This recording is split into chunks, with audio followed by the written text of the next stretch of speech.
This lesson is about solving a quadratic equation, and we're going to learn two ways to do that, Casey. We're going to learn a way that you're pretty much familiar with, factoring. We did that lesson together, and then also using the quadratic formula, and we're really going to focus on that because that's probably something new for you. These are what our quadratic equations look like. We've seen them in other lessons. They're what we call second degree. The highest exponent is a 2, okay, and that's going to mean that we're going to have two solutions, two possible x's that we can pop into this equation and make it true, okay? Now the equations that you did earlier were called linear equations. They had a first degree, highest exponent of 1 and only one solution.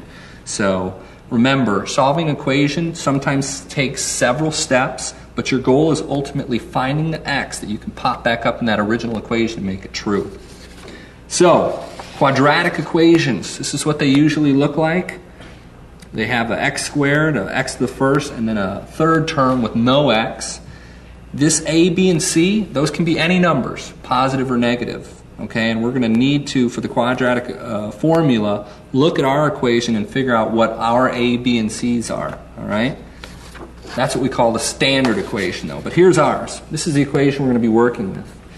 This is x squared minus 6x plus 8. The first way, like I said, we're going to use to solve a quadratic equation is factoring. How would you factor this equation? I'm giving you that because we had that lesson before. So go ahead. How do you think you'd factor this equation here? You first put the x's in the beginning of the parentheses. Right. You find the factors of 8. Okay. And what would those be? 1 and 8 and 2 and 4. Right.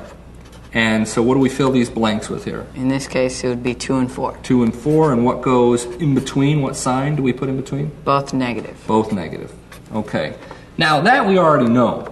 But to use factoring to solve an equation, we have to do the step 2 and set each factor equal to 0. Okay, so x minus 2 could be 0, or x minus 4 could be 0.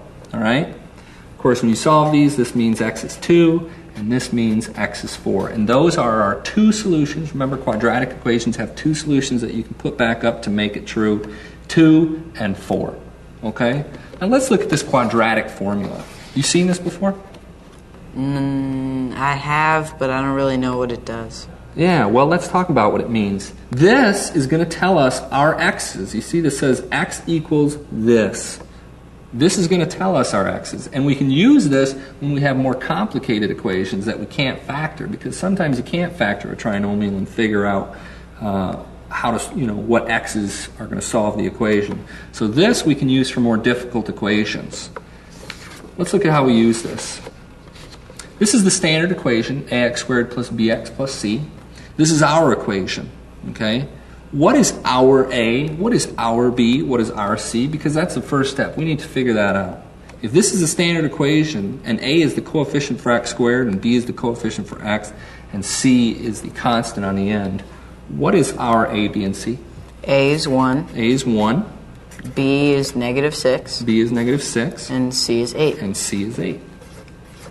Now we're going to need to take this a, b, and c and plug it back into the quadratic formula to figure out what our x's are. Here's the quadratic formula. We have that written out for you. And here's the blanks. Okay, we have two b's, two a's, and a c. So our b was negative 6. Negative 6. So we'll put those in the b blanks. Our a 1 was 1, and our c was 8. Was 8. Now, that brings us to step 3. We're going to have to do this math. And it can get a little complicated. So, negative 6, what's that, Casey? Positive 6. Positive 6. This sign here is called plus or minus. We'll talk about that in step 4. Let's leave it there for now. The square root of, what's negative 6 squared? 36. 36. Minus 4 times 1 times 8, what's that? 32. 32 over 2. So that's 6 plus or minus the square root of 4. Think about what that is. 6 plus or minus, what's the square root of 4? 2. 2 over 2. So we've done our math. We're at this point here. That brings us to step 4 to think about this plus or minus thing. Remember I said quadratic equations have two solutions. And it's this plus or minus that's going to split us into two solutions. We can either have x equals 6 plus 2 over 2, or we can have x equals 6 minus 2 over 2. That's going to get us our two solutions. So Casey, why don't you look at this one on the right here, I'll look at this one on the left. This is x equals 6 plus 2, or x equals 8 over 2. That's x equals 4, and what do you got over there? X equals 4 over 2. X equals 4 over 2. Which is 2. Which is 2, and there again we see that 2 and that 4 that we got when we factored the equation. Those are the two x's that we can plug into that quadratic equation to make it true. And that's pretty much it.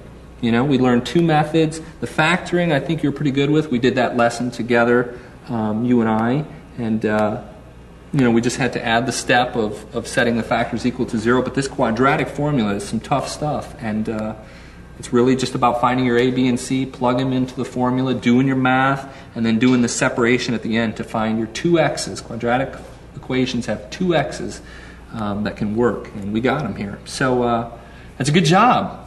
Good job. It's good working with you, man. And I'll tell you what, I got a little surprise for you. I have this shirt that I like to wear several days a week, and I think you look really good. And I'm looking at this purple here. Look at this guy, Casey. Take a look at this. Okay, this is the quadratic formula. Now you know this, you know. You can walk around with pride, and when people say, hey man, what's this on your shirt? You can be like a little me out there explaining the quadratic formula to everybody. You know what I'm saying? Let me see. Kind of hold that up there. That looks really good. Thanks, man. That's really good. So all of you at home, go ahead and try some problems on your own, and we can use the quadratic formula to get ahead. Yeah, put that up. That looks good.